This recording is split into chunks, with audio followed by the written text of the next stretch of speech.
হে তরুণিয়া নওজওয়ান জওয়াকেরা, ইয়া মাই মুরব্বিয়ানিরা, বাবা রাসূল রেখে দিয়ে আল্লাহ নবীকে জিজ্ঞাসা করা হলো, আইয়ুন নাসি খায়রুন ইয়া রাসূলুল্লাহ, ইয়া রাসূলুল্লাহ, হাবিবাল্লাহ, হুজুর কোন মানুষটা সবথেকে ভালো মানুষ হুজুর? কোন মানুষটা আল্লাহর কাছে সবথেকে প্রিয় মানুষ হুজুর? কোন মানুষটা নেক মানুষ হুজুর? কোন মানুষটা আল্লাহর কাছে সবথেকে প্রিয় ব্যক্তি হুজুর? আইয়ুন নাসি খায়রুন ইয়া রাসূলুল্লাহ, ইয়া রাসূলুল্লাহ, হাবিবাল্লাহ, হুজুর কোন মানুষটা সবথেকে ভালো মানুষ আল্লাহর কাছে? আল্লাহ নবী সাল্লাল্লাহু আলাইহি ওয়াসাল্লাম বলেন, লিমান তালা আমরুহু ওয়া হাসানা আমালুহু, যার বয়সটা লম্বা সাথে আমলটা ভালো, বয়স পেয়ে গেছে অনেক লম্বা, 90 বছর বয়স পেয়ে গিয়েছে, বয়স পেয়ে গিয়েছে অনেক বছর, 80 বছর বয়স পেয়ে গেছে, বয়স পেয়ে গেছে অনেক বছর, 100 বছর বয়স পেয়েছে। ও আমার সাহাবীরা শুনো, শুধু বয়স বেশি নয়, ওই বয়সের সাথে সাথে তার আমলটাও ভালো ছিল, তার ভেতরে নামাজ ছিল, তার ভেতরে রোজা ছিল, তার ভেতরে আমি রাসূলুল্লাহ আমার সুন্নাত ছিল, তার ভেতরে ফরজ ছিল এবং তার ভেতরে ওয়াজিব ছিল এবং তার ভেতরে আল্লাহ আল্লাহ রাসূল ছিল এবং আল্লাহ আল্লাহ রাসূলের হুকুমগুলোকে সে পরিপূর্ণভাবে মেনেছিল। আমি রাসূলুল্লাহ বলছি, ওই বয়স হয়েছে আর সাথে ভালো আমল ছিল, এই মানুষটাই হলো আল্লাহর কাছে প্রিয় ব্যক্তি। তাহলে আপনার এখনো পর্যন্ত 75 বছর বয়স, কিন্তু আপনার মুখে দাড়ি নাই, আপনার মধ্যে নামাজ নাই, আপনার মধ্যে রোজা নাই, আপনার মধ্যে জিকির নাই, আপনার মধ্যে তাসবিহ নাই, আপনার মধ্যে দান নাই, আপনার মধ্যে খায়রাত নাই, আপনার মধ্যে যাকাত নাই, আল্লাহ আল্লাহ রাসূল আপনার মধ্যে নাই। এই 75 বছর বয়স হয়ে গেলে কিন্তু আমার আল্লাহর কাছে আপনার কোনো দাম নাই, কোনো মূল্য নাই, কোনো আমার আল্লাহর কাছে আপনার জায়গা নাই। কিছু কথা বুঝতে পারছেন? এই কথা কিছু বুঝতে পারছেন কি বলছি?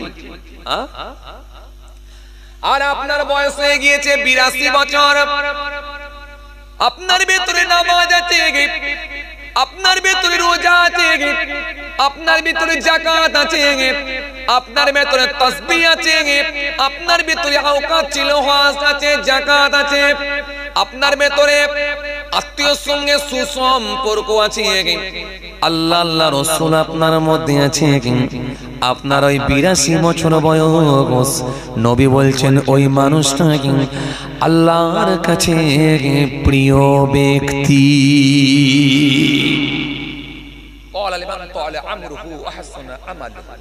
বয়স বেশি পেয়েছে, সাথে আমল ছিল তার ভেতরে, ওই মানুষটাই আমার আল্লাহর কাছে সব থেকে প্রিয় ব্যক্তি। কথা কিছু বুঝতে পারছেন? নবীকে সাহাবায়ে কেরামেরা ফির জিজ্ঞাসা করলেন, ইয়া রাসূলুল্লাহ, ওয়া হাবিবাল্লাহ, হুজুর বিয়াদবি নেবেন না হুজুর? ওয়াল্লাহ নবী, আপনি বলেছেন বয়স বেশি সাথে আমল ভালো, আমল যদি ভালো হয়ে যায় তাহলে আমলের ভেতরে কোন আমলটা আল্লাহর কাছে বেশি পছন্দনীয়, আমলের ভেতরে কোন আমলটা আল্লাহর কাছে বড় প্রিয়, সেই আমলটার নামটা একটু বলে দেন।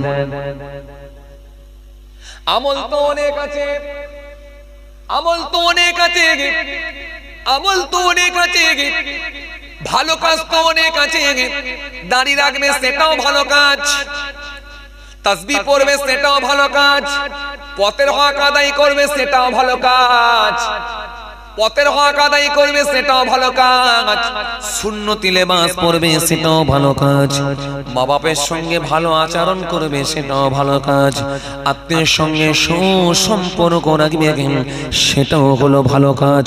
ও আল্লাহ নবী, আমল তো অনেক আছে, ভালো কাজ তো অনেক আছে, কিন্তু ভালো কাজের ভেতরে সব থেকে ভালো কাজ, সব থেকে আমার আল্লাহর কাছে পছন্দনীয়, সব থেকে আমার আল্লাহর কাছে প্রিয় এই ভালো কাজটার নাম একটু বলে দেন।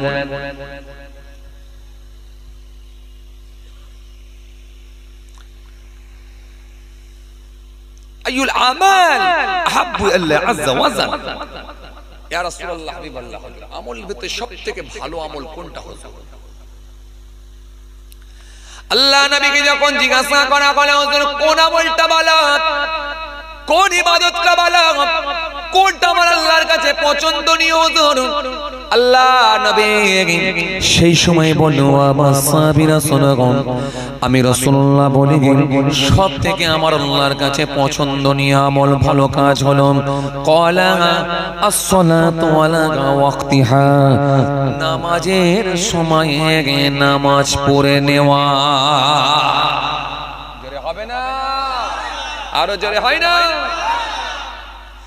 কিন্তু বড় দুঃখের সঙ্গে বলতে হয়, 10 বছর শুনছে এক ওয়াক্ত নামাজ পড়ে না, 12 বছর শুনছে এক ওয়াক্ত নামাজ পড়ে না, 16 বছর শুনছে এক ওয়াক্ত নামাজ পড়ে না। জোহরের নামাজ নাই, আসরের নামাজ নাই, মাগরিবের নামাজ নাই, এশার নামাজ নাই, ফজরের নামাজ নাই। বিবেকটা কোনোদিন তাকে বলল না, তার মন তাকে কোনোদিন বলল না যে এটা ভুল হচ্ছে, এটা অন্যায় হচ্ছে। এই অন্যায়টা সে নিজে কোনোদিন বুঝতেও পারল না, নিজের ভুলটাকে কোনোদিন সে বুঝতেও পারল না, ধরতেও পারল না। নবী বলছেন, ওই মানুষগুলো কি আমার আল্লাহ ছাড়বে না? ও বাবাজি, আমার ভাইরা, আল্লাহ নবী সুন্দর করে বললেন, আমলের ভেতরে সব থেকে ভালো আমল হলো নামাজের সময়ে নামাজ পড়ে নেওয়া। এই জন্য আপনি যত বড় ব্যস্ত থাকেন না কেন, যতই পেরেশানির মধ্যে থাকেন না কেন, যতই আপনি ব্যস্ত থাকেন না কেন, যতই আপনার ব্যস্ততা থাকুক না কেন, যত কাজ কর্মের চাপ হোক না কেন, আমার আল্লাহর হুকুম আপনাকে মানতে হবে। এমনকি নিঃশ্বাস যতক্ষণ চলবে, নামাজ ততক্ষণ চলবে। আপনি যদি দরিয়ার ওপর থাকেন, নৌকাতে আছেন, জাহাজে করে আছেন, ওই জাহাজের ওপরই দাঁড়িয়ে দাঁড়িয়ে আপনাকে নামাজ পড়তে হবে। আপনি যদি গাড়িতে থাকেন, গাড়িতে আপনাকে বসে বসে নামাজ পড়তে হবে। পাশাপাশি যদি কোনো মসজিদ পান, ওই মসজিদেও আপনাকে নামাজ পড়তে হবে। মসজিদ নাই, গাড়ি নাই, বাড়ি নাই, জাহাজ নাই, আল্লাহর জমিন আছে, ওই জমিনের উপরে ধোয়া গামছাটা বিছিয়ে দিয়ে পশ্চিম দিকে মুখ করে আল্লাহর নাম নিয়ে দাঁড়িয়ে আল্লাহ পাকে সিজদাটা দিতে হবে। এটাই হলো সালাত, নামাজ। কথা বুঝতে পারছেন? হ্যাঁ, বহু মানুষ, বহু ছেলে আজকে নামাজ পড়ে না, নামাজ পড়ে, নামাজ পড়ে, সব দিকে আছে। দেখে গ্রামে দান করতে হবে, সেদিকেও আছে। ঈদের দিনে সোশ্যাল কাজগুলো করতে হবে, সেখানেও আছে। বড় জলসা দিতে হবে, সেখানেও আছে। ও বাবাজি, আমার ভাইরা, চাঁদ রাতে ভালো করে লাইটিং খাটাতে হবে, চাঁদ রাতে ভালো করে ফুল খাটাতে হবে, ঈদের মাঠটাকে পরিষ্কার করতে হবে, সে কাজেও আছে। কিন্তু ছেলেকে জিজ্ঞাসা করে দেখেন, ওই ছেলের ভেতরে এক ওয়াক্ত নামাজ নাই। আজকে 28 বছর, 30 বছর, 22 বছর, 24 বছর করে বয়স হয়ে গেল, এখনো পর্যন্ত আল্লাহকে সিজদাটা দিল না, স্মরণ করলো না। খালি মনে করছে আরো কিছুদিন যাক, আরো কিছুদিন যাক, বাঁচবো এখন অনেক দিন। ও ভাইরা চলে সবাই, মনে ব্যথা নিও না, আমি তোমাদেরকে দুঃখ দেওয়ার জন্য বলি না। ওই মাটাই বকাবকি করে স্কুল না গেলে, ওই বাপটাই বকাবকি করে স্কুল না গেলে, ওই মাটাই বকাবকি করে টিউশন না গেলে, কিন্তু যে বকাবকি করেছে সে তোমার দুশমন নয়, বরং সে তোমার ভালো চাই বলে সে তোমাকে বকাবকি করেছে, যাতে করে ভবিষ্যতে তুমি একটা জায়গায় পৌঁছাতে পারো, এস্টাবলিশড হতে পারো, যাতে করে ভবিষ্যতে তুমি যোগ্য হয়ে পৃথিবীর জমিনে দাঁড়াতে পারো। এই জন্য তোমার মা তোমাকে বকাবকি করেছে, দুপুরে ভাত দেয় না, স্কুল যাও না। এই জন্য তোমার বাপ বকাবকি করেছে, টিউশন যাও না, তোমাকে ভাত দেয় না। কিন্তু সেই মা বাপকে যেন শত্রু ভেবো না, সে মা বাপ নিশ্চয়ই তোমার ভালো জন্যই করেছি। হুজুর এসে তোমাকে বকাবকি করছে, ও যুবক, হে আমার ভাইরা, তোমরা আমাদেরকে বড় ভালোবাসো, মোহাব্বত করো, এলাকায় গিয়ে তাকবীর দিয়ে দিয়ে নিয়ে যাও। কোন রাস্তাঘাটে মোর মাথায় চৌরাঙ্গি মুড়ি দেখা হলে, ভাইজান একটু চা খান, একটা বিস্কুট খান ভাইজান, কি খাওয়াবো তুমি খুঁজে পেও না, এত মোহাব্বত করে ভালোবাসো। কিন্তু তোমাকে এসে আজকে আমি দুটো কড়া ভাষায় যে বলে দিয়ে যাচ্ছি, ভেবো না যে আমাদেরকে বকাবকি করছেন, না না, তোমাকে বকাবকি করছি না, বরং তুমি যদি মেনে নিতে পারো নিশ্চিত ভাবে তুমি আল্লাহর কাছে প্রিয় ব্যক্তি হয়ে যেতে পারবে। তোমার মধ্যে যদি নামাজ না থাকে, এই ফুল খাটিয়ে কোনো লাভ হবে না। তোমার মধ্যে যদি নামাজ না থাকে, ঈদের মাঠটা পরিষ্কার করে কোনো লাভ হবে না। তোমার মধ্যে যদি সালাত না থাকে, তোমার মধ্যে যদি নামাজ না থাকে, তাহলে আর কোনো দান করে লাভ হবে না। তোমার মধ্যে যদি নামাজ না থাকে, তাহলে মনে রেখো এই সুন্দর লাইটিং করেও কোনো লাভ হবে না। কেন রাসূলুল্লাহ বললেন, ক্বালা আস-সালাতু আলা ওয়াক্তিহা, নামাজের সময়ে নামাজ পড়ে নেওয়া এটা আমার আল্লাহর কাছে প্রিয় আমল।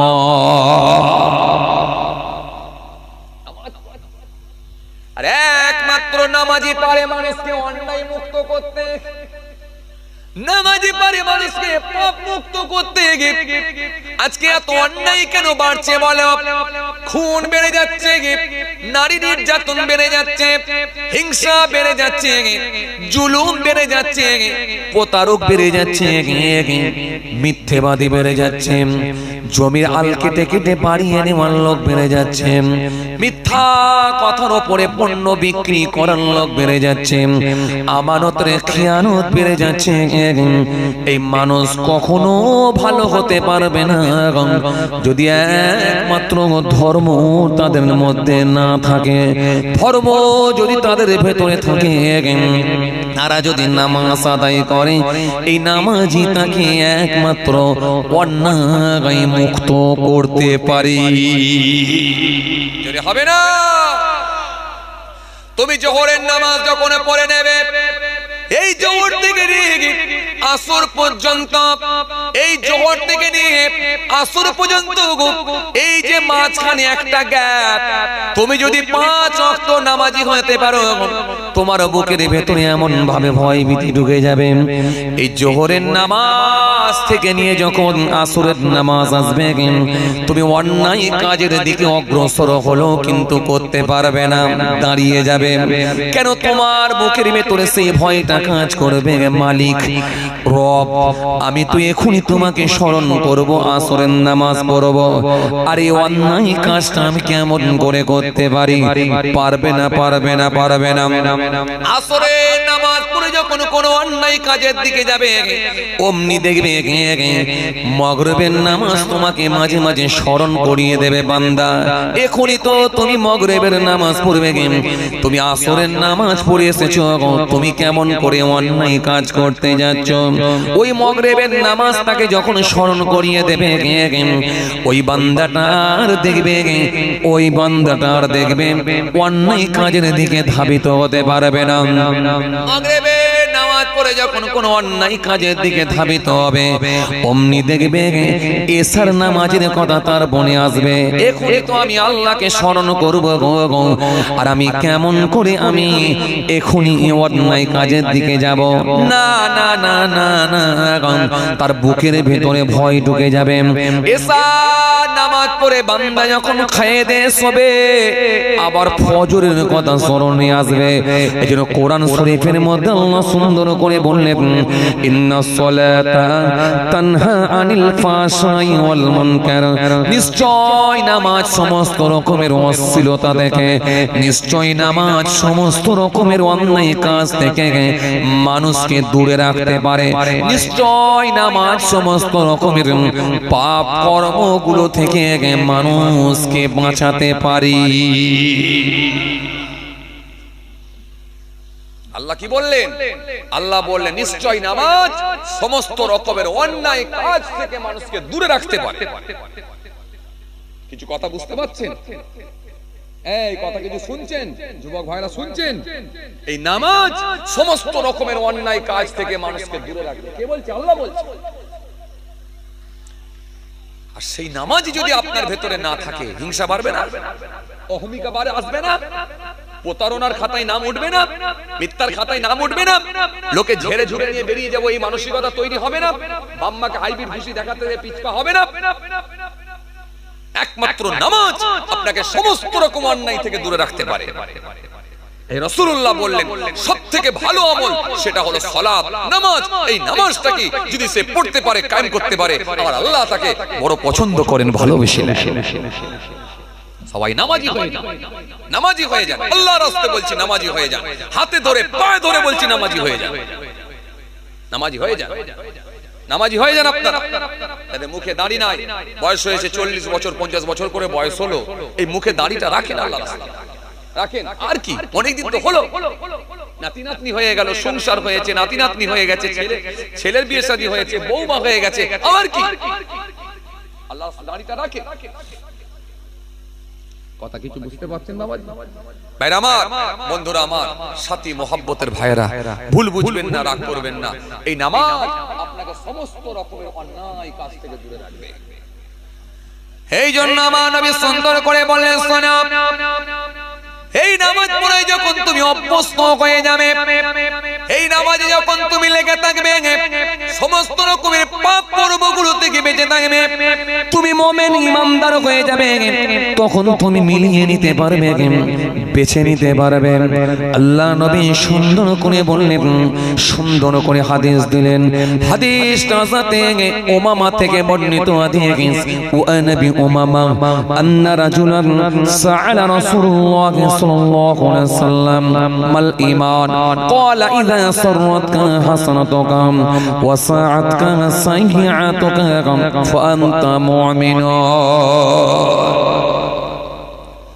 আল্লাহ নবীকে জিজ্ঞাসা করা হলো, হুজুর বলেন কে ইমানদার, কে মুমিন বলে?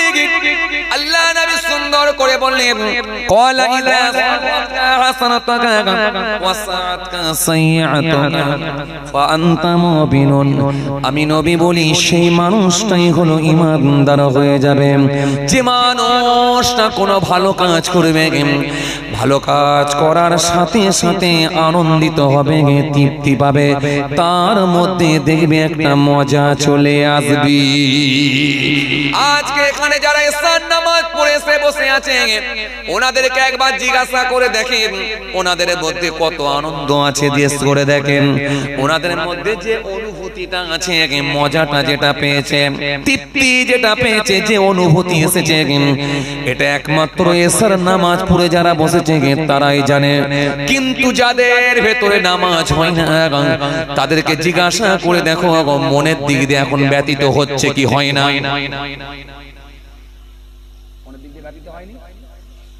যে ছেলেগুলো, যে লোকগুলো নামাজ পড়ে না, কোনোদিন নামাজ পড়ে না, এই যে আমি নামাজের কথা এখন বলছি, দেখেন তো ভিতরে জিজ্ঞাসা করে দেখেন, আফসোস হচ্ছে, দেখেন টেস্ট করে দেখেন, হুজুর তো কথা ঠিকই বলছে, ঠিকই তো বলছে, আমরা তাহলে তো ভুলই করছি, জিজ্ঞেস করে দেখেন, ব্যতীত হচ্ছে, কষ্ট পাচ্ছে, মনের দিক দিয়ে কষ্ট পাচ্ছে, জিজ্ঞেস করে দেখেন। এখানে জিজ্ঞেস করলে তো আবার চিনে ফেলবে কে নামাজ পড়েছে আর কে পড়ে, কথা বলা। এখানে জিজ্ঞেস করলে চিনে ফেলবে না, কে পড়েছে আর কে পড়েনি চিনে ফেলবে, এই জন্য এখানে আর জিজ্ঞেস করতে পারছেন না। কিন্তু ওনাকে জিজ্ঞাসা করে দেখেন তো, আপনি বুকে হাত দিয়ে বলেন তো কেমন লাগছে, না আমি ভুলই করছি ও বলবে। আর যে মানুষগুলো নামাজ পড়েছে বসে আছে তাদের মধ্যে দেখুন আলাদা একটা মজা তৈরি হয়ে গেছে। এশার নামাজটা পড়ে নিয়েছি, পুরো ফ্রি হয়ে গিয়েছি, আর কোনো টেনশন নাই। আমার আল্লাহকে স্মরণ করেছি, নামাজ পড়ে নিয়েছি, আর এখন কোনো চাপ নাই। আবার আল্লাহ যদি হায়াতে রাখে ফজরের নামাজ হবে ইনশাআল্লাহ।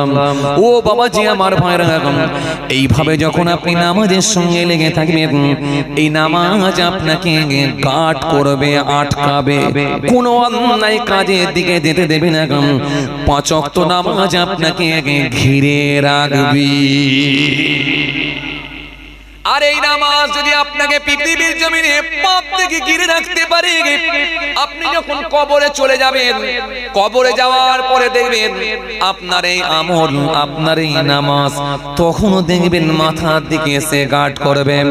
কবরের মাটি যখন সংকীর্ণ হতে যাবে, ছোট হতে যাবে, আপনার পাজরাগুলো, হাড্ডিগুলো যখন ভেঙে দিতে যাবে, সঙ্গে সঙ্গে আপনার ওই নামাজ মাথার দিকে দাঁড়িয়ে যাবে, সঙ্গে সঙ্গে আপনার ওই রোজা পায়ের দিকে দাঁড়িয়ে যাবে, সঙ্গে সঙ্গে আপনার ওই যাকাত ডান দিকে দাঁড়িয়ে যাবে, সঙ্গে সঙ্গে আপনার ওই আমল, আপনার ওই রোজা, আপনার ওই আমল, সঙ্গে সঙ্গে আপনার ওই কোরআন পড়া বাঁ দিকে দাঁড়িয়ে যাবে।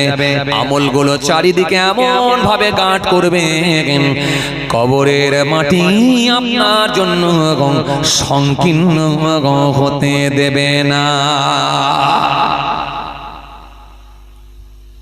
কিছু কথা বুঝতে পারছেন? পৃথিবী তো আপনাকে গার্ড করবে, আর কবরও তো আপনাকে গার্ড করবে। আর যদি নামাজ আপনার মধ্যে না থাকে, সালাত আপনার মধ্যে না থাকে, নামাজ যদি আপনার মধ্যে না থাকে, পৃথিবীতে আপনি পাপ থেকে বাঁচতে পারবেন না, আপনাকে আটকাতে পারবে না। আর কবরও আপনার পাশে কিন্তু ওই আমল দাঁড়াবে না। আমার রাসূল বললেন, কবর এমন ভাবে পেশাই করবে, আল্লাহ নবী দুদিকের হাত খানা মুড়ে দেখিয়ে দিলেন, দুই দিকের কবরটা ছোট হয়ে ছোট হয়ে ছোট হয়ে ছোট হয়ে এত সংকীর্ণ হয়ে যাবে, এমন ভাবে আসবে, এমন ভাবে তার কবরগুলো, কবর দুই দিকের কবর এমন ভাবে আসবে, ভেঙে হাড্ডি গুলোকে ভেঙে করে গুঁড়ো করে একেবারে আটা করে ছেড়ে দেবে। মুহূর্তের মধ্যে কবর আবার প্রশস্ত হবে, চওড়া হয়ে যাবে। আবার ওই বান্দা দেখতে পাবে যে আবার কবরখানা ছোট হয়ে আসছে, কিন্তু মৃত্যু আর হবে না। মৃত্যু এই একবার, দ্বিতীয়বার আর কোনোদিন মৃত্যু হবে না। কিছু কথা বুঝতে পারছেন বাবাজি? এই কথা বোঝা যাচ্ছে? কথা কিছু বোঝা যাচ্ছে বাবাজি? আল্লাহ রাস্তায় হাত জোর করে বলছি, যাদের মধ্যে নামাজ নেই, নামাজটা আদায় করুন। নামাজ পড়ে অন্য কাজ করুন, নামাজ যেন ছেড়ে দেবেন। সালাত আদায় করুন, নামাজ আদায় করুন। নামাজ আদায় করলেই দেখবেন আপনার মানসিকতা পাল্টে যাবে। নামাজ পড়া শুরু করলে দেখবেন আপনার মধ্যে উদারতা আসবে। নামাজ পড়া শুরু করলেই দেখবেন আপনি ভালো হয়ে যাবেন, আপনার মধ্যে শিষ্টাচার আসবে, আপনার কথাবার্তার টোন, কথাবার্তার ভঙ্গিমা আলাদা হয়ে যাবে। আপনি কবরস্থানে গিয়ে দেখবেন তো, কিছু লোক দেখবেন কবরে মাটি দিতে গিয়ে কি চিল্লান কথা বলে, এই কুদালটা কোথা গেল রে, জানো মনে হচ্ছে গরুর হাটে গেছে। কুদালটা কোথা গেল রে, এইটা বলছে এমন চিৎকার করে যেন হচ্ছে মারপিট করতে এসেছে। খবর নিয়ে দেখেন ওর মধ্যে নামাজ নেই, ও একজন লটারি খোর। ও লটারি খোর, ও গ্যাজারটানো হয়তো মারে, ওই জন্য কবরস্থানে ঢুকে গেছে বলে ওখানেও চিৎকার মারছে। কেন? ও কবরস্থান কোথা, লটারির দোকান কোথা বুঝতে পারছে না। কেন? ও হবে না, ওর ভেতরে নামাজ নেই তো, সালাত নেই তো, আমল নেই তো, ওকে নরম করবে কে?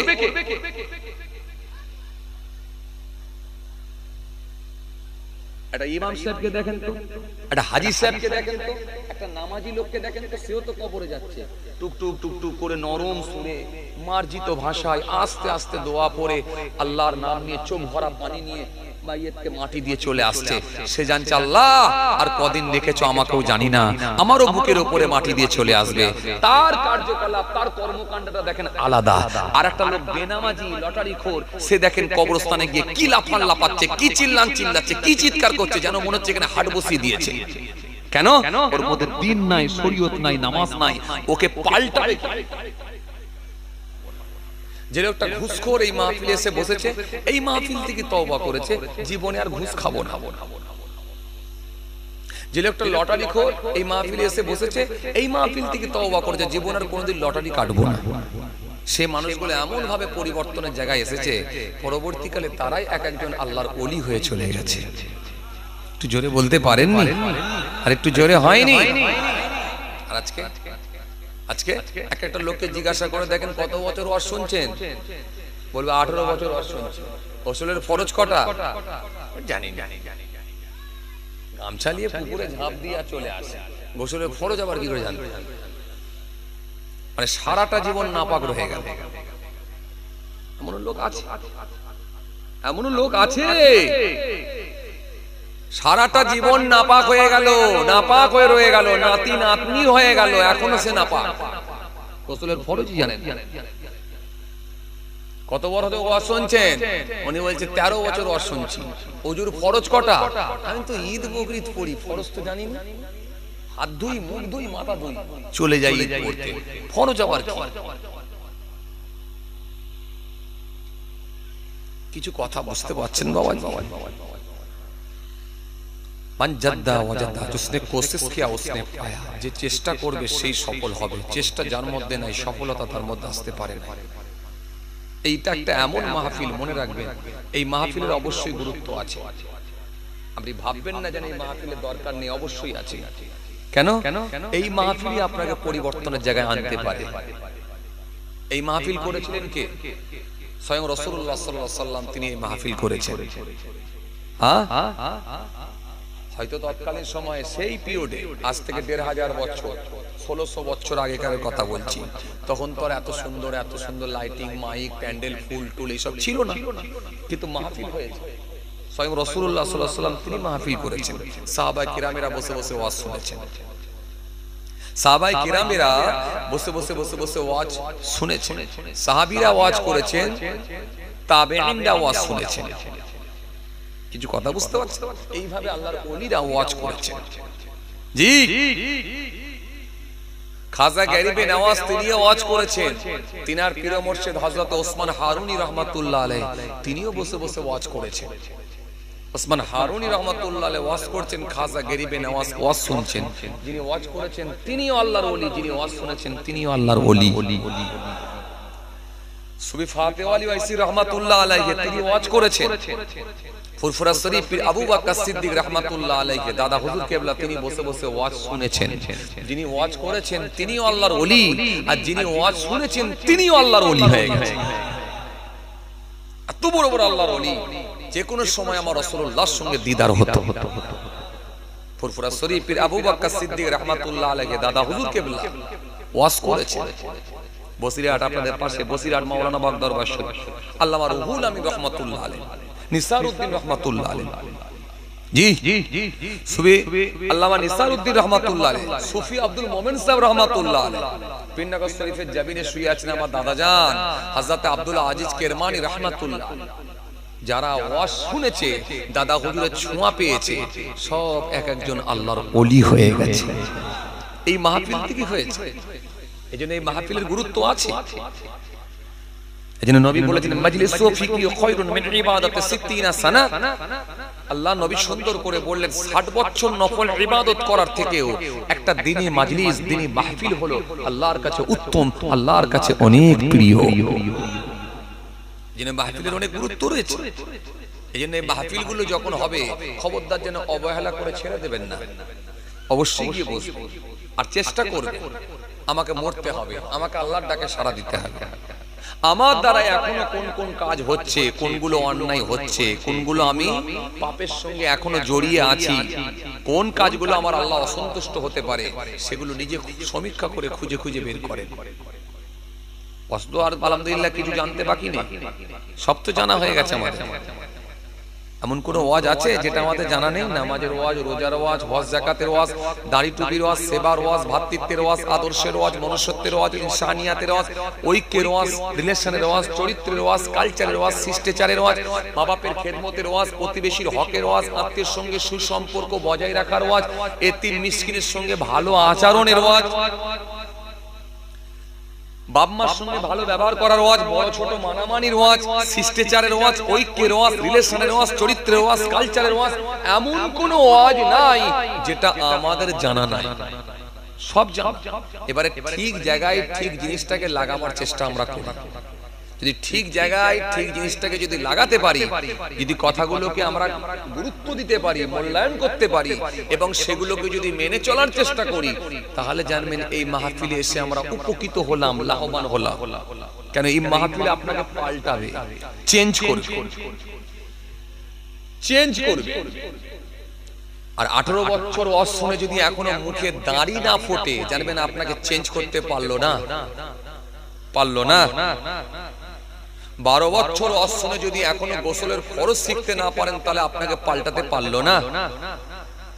14 বছর ওয়াজ শুনে এখনো পর্যন্ত যদি নিজের বাপকে হাইবি খুশি দেখাতে হয়, তাহলে জানবেন এই মাহফিলে আপনাকে পরিবর্তন করতে পারলো না।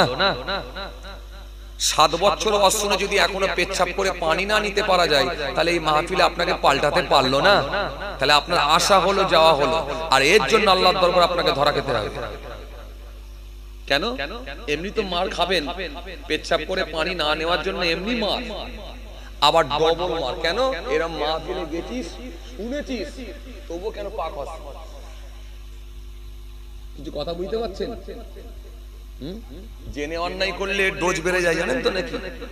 না জেনে অন্যায় করলে তবুও বলার একটা সুযোগ থাকে, আমি জানি না, আমি ওখানে ছিলাম না, স্পটে আমি ছিলাম না, আমি জানি না। আর জেনে কেন মানুনি, তাহলে কিন্তু ডোজ বেশি হয়ে যাবে, ডোজ কিন্তু বেশি হয়ে যাবে। ছাড়বে না, ছাড়বে না। আল্লাহর আযাব, আল্লাহর গজব, এটা কিন্তু খুব কঠিন আযাব, আল্লাহ ছাড়বে। ভাইরা মা, বন্ধুরা আমার, সাথী মহব্বতের ভাইরা, পরিস্থিতি বর্তমান খুব একটা ভালো না। মওতকে খুব কাছে মনে করি আমাদের চলা উচিত। মওত কিন্তু খুব নিকটে। আমি যুবক বলে, আমার এই 27 বছর বয়স বলে আমি মরবো না, এখন দেরি আছে। আমার 22 বছর বয়স বলে এখনো মরবো না, দেরি আছে। আমার 18 বছর বয়স বলে মরবো না, এখন দেরি আছে। কারো 60 বছর, সে বলছে এখনো দেরি আছে। আমার বাপ তো 92 বছর বেঁচে ছিল, আমি তো মোটামুটি 80 বছর বাঁচবো, দেরি আছে। দেরি না, ফটাফট মানুষ পড়ছে আর মরছে, পড়ছে আর মরছে। এটা কিন্তু কিয়ামতের আলামত। আল্লাহ নবী হাদিস পাকের মধ্যে বলেছেন, কিয়ামতের পূর্বে মৃতের সংখ্যা বেড়ে যাবে, ঘন ঘন খালি মওতের খবর পাবে তোমরা। আজকে দেখো বাস অ্যাক্সিডেন্ট হচ্ছে, ট্রেন অ্যাক্সিডেন্ট হচ্ছে, ট্রেন দুর্ঘটনায় দেখেন হাজার হাজার মানুষ, শত শত মানুষ মারা যাচ্ছে, প্লেন দুর্ঘটনায় মারা যাচ্ছে, নৌকা ডুবি, জাহাজ ডুবি হয়ে মারা যাচ্ছে, একাধিক মানুষ একসঙ্গে মারা যাচ্ছে। এই লক্ষণ ভালো না। যতটা পারবেন মেনে চলার চেষ্টা করুন। আমরা মেনে চলার চেষ্টা করি, শুধু আপনারা না, আমাকেও করতে হবে। শুধু আমাকেও, আপনাকে না, আমাকেও করতে হবে। কাউকে আল্লাহ ছাড়বে না। হুজুর সাহেব, পীর সাহেব, দরবেশ সাহেব, ইমাম সাহেব, হাফেজ সাহেব, সুফি সাহেব, ও রেখে দাও, ও রেখে দাও। কোন সাহেব আমি জানি না, রেখে দাও। সাহেব ছিলে, পৃথিবীর জমিনে ছিলে, গোসরুটি খাইয়েছে, স্টেজে বসিয়েছে, সাহেব বলে সম্মান দিয়েছে, ভিতরে ঢুনো সম্মান নাই। এটা মনে করতে হবে, যেই হোক না কেন, যত বড়ই হুজুর সাহেব হোক, যত বড়ই মুফতি সাহেব হোক, যত বড়ই পীর সাহেব হোক, যত বড়ই পীরজাদা সাহেব হোক, যত বড়ই ইমাম সাহেব হোক, যত বড়ই দরবেশ সাহেব, যত বড়ই হাজী সাহেব, সব রেখে দাও। পৃথিবীর জমিনে সাহেব ছিলে, নবাব ছিলে, ভিআইপি ছিলে, লোকে তোমাকে সম্মান দিয়ে দিয়েছে। এখানে ভিতরে এসে কি করেছো বলো? ফামা ইয়ামাল মিসকালা যাররাতিন খায়রান ইয়ারা ওয়া মা ইয়ামাল মিসকালা যাররাতিন শাররান ইয়ারা। আপনার মধ্যে যদি আমল থাকে, ভালো কাজ থাকে, আপনার মধ্যে যদি ঈমান ঠিক থাকে, একটা সবজি বিক্রেতাও একটা ভালো মানুষ হয়ে যেতে পারে, আল্লাহর কাছে প্রিয় হয়ে যেতে পারে। কিছু কথা বুঝতে পারছেন বাবাজি? কথা বুঝতে পারছেন? আসেন, ভুল বুঝবেন না, রাগ করবেন না, অনেক হয়ে গেছে, অনেক হয়ে গেছে। বাঁচবেন খুব বেশি দিন এটা ভাববেন না। যারা বেঁচেছে অনেকদিন হায়াত পেয়েছে, যে চাচাগুলো এখানে বসে আছে 70 বছর 80 বছর করে পেয়েছে, শুকরিয়া আদা করুন যে আল্লাহ আলহামদুলিল্লাহ অনেকদিন হায়াত দিয়েছেন, পেয়েছে। আর আমাদের যাদের এখনো বয়স কম আছে, যারা মনে করছে অনেকদিন বাঁচবো, এটা ভুলে যান। মরে গেলি শেষ, আর কিন্তু কেঁদে কুল পাওয়া যাবে না। এজন্য আসুন লাইনে চলে আসুন। যার মুখে দাড়ি নাই, দাড়িটা আল্লাহর রাস্তায় রাখুন। 50 বছর তো বয়স হয়ে গেল, 60 বছর তো বয়স হয়ে গেল, আল্লাহর রাস্তায় রাখুন না। এই 50-60 বছরে দাড়ি কেটে এখন টাকার স্টাইল দেখাবে, স্টাইল দেখাবার জায়গা আছে? 16 বছর 18 বছর 20 বছর 22 বছরের ছেলেটা না হলে দাড়ি কেটে ফেলছে, শুনবে না, স্টাইলের ব্যাপার আছে। ও যখন বিয়ে বাড়িতে যাবে একটু ডিজাইনের জামা পরবে, ডিজাইনের চুলের কাটিং দেবে, ডিজাইনের আপনার লাল লাগাবে, লাগিয়ে দিয়ে ওটা ডিজাইন দেখিয়ে যাবে, ও না হলে বিয়ে বাড়িতে যাচ্ছে। তো আপনি 60 বছরে এখনো বিয়ে বাড়িতে যে দাড়ি কেটে স্টাইল দেখাবেন? হয়ে গেল তো বয়স, 60 বছর হয়ে গেল, 50 বছর হয়ে গেল, এখনো দাড়ি কাটা কেন? ইচ্ছা গেল না যে দাড়িটা রাখি, নবীর সুন্নতটা আদায় করি? রাসূল হাদিস পাকের মধ্যে বলেছেন, এই আখিরি জামানায় একটা সুন্নত আমল করলে আমি নবী বলছি 100টা শহীদের থেকেও বেশি সওয়াব পাবে। শহীদ কাকে বলে? যারা আল্লাহর জন্য নিজের জীবনকে উৎসর্গ করে দিয়েছে, আল্লাহর জন্য নিজের জীবনকে বিসর্জন দিয়েছে, এই মানুষগুলো শহীদ। নবীর জন্য জীবন দিয়েছে, ইসলামের জন্য জীবন দিয়েছে, এই মানুষগুলো শহীদ। একটু মনে হলো না হ্যাঁ, যে নবীর সুন্নতটা রেখে কবরে ঢুকি, সুযোগ যখন পেয়েছি। মরে গেলে তার দাঁড়ি রাখার সুযোগ হবে না? হবে। কিয়ামতের ময়দানে নবীর সামনে যখন যাব, নবীর দরবারে যখন যাব, নবীর কাছে যখন যাব, এই দাঁড়ি কাটা অবস্থায় যাব, লজ্জা লাগবে না? নবী তো সুপারিশ করবে আমাদের জন্য, সেদিনে কি একবার ভাববো না আমরা যে দাঁড়ি কাটা অবস্থায় নবীর কাছে যাব? বাঁচি না, মুসলমানের মতো বাঁচি না, ইমানদারের মতো বাঁচি না। গুরুত্ব কে কম দেবে কে বেশি দেবে দেখার দরকার নাই, আমার আল্লাহ খুশি হলেই যথেষ্ট। এনাফ। আমার কথা রাগ করছেন আপনারা? না রাগ করছেন বাবাজি? না রাগ করবেন না, অনেকদিন হয়ে গেল, আমারও জলসা করার বয়স অনেকদিন হয়ে গেল। আমার বয়স হয়তো বাচ্চা মতো লাগছে, কিন্তু জলসা করার বয়স অনেকদিন হয়ে গেল, প্রায় 16 বছর ওয়াজ করছি, কম বেশি অনেকদিন হয়ে গেল। আর কিছু ভালো লাগছে না। বহু রাজ্যে আল্লাহ নিয়ে গেলেন, বহু জেলাতে আল্লাহ নিয়ে গেলেন, দেখলাম ভাই একটা হক আছে, ভাই একটা হক আছে। আসবো, গোসলটি খাবো, আর মজানো নেবো, বেরিয়ে যাবো, সুর দিয়ে দুটো টান মেরে দিয়ে বেরিয়ে যাবো। সমাজ যদি কিছু না নিতে পারে তাহলে আল্লাহর দরবারে ধরা খেতে হবে। একটা হক আছে।